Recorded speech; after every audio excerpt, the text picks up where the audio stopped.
मुई इंग्लिश नहीं पढ़ता है, मुई हिंदी नहीं पढ़ता है, मुई बुबा है।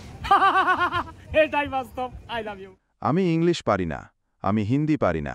রিপন মিয়া কাঠমিস্ত্রির কাজ করা সাধারণ একজন মানুষ, কিন্তু তার বানানো নেপাল ভ্রমণের ব্লগ দেখে মুগ্ধ নেটিজেনরা।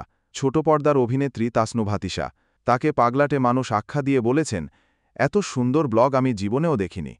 চলুন আরেকবার জেনে নেই রিপন মিয়াকে। তিনি নেত্রকোনার রিপন মিয়া, পেশায় একজন কাঠমিস্ত্রি। তার ভিডিওতে নেই কোনো জাঁকজমক বা দামি আয়োজন, আছে শুধু জীবনের কঠিন বাস্তবতাকে হাসিমুখে মেলে নেওয়ার গল্প। আর তাই তো তার প্রতিটি ভিডিওর শেষে শোনা যায় সেই বিখ্যাত উক্তি, এটাই বাস্তব। I love you. রিপন দেশজুড়ে ভাইরাল হয়েছিলেন তার একটি সহজ কিন্তু শক্তিশালী কথায়। যখন এইচএসসি পরীক্ষার্থীরা অটোপাস চাইছিল, তখন তিনি বলেছিলেন, কাঠমিস্ত্রির কাম হিকাই দিতাম, দৈনিক 500 টাকা রোজ পাইবা, নেট অ্যান্ড ক্লিয়ার। এই এক কথাতেই তিনি সাধারণ মানুষের মনের কথা বলে ওঠেন।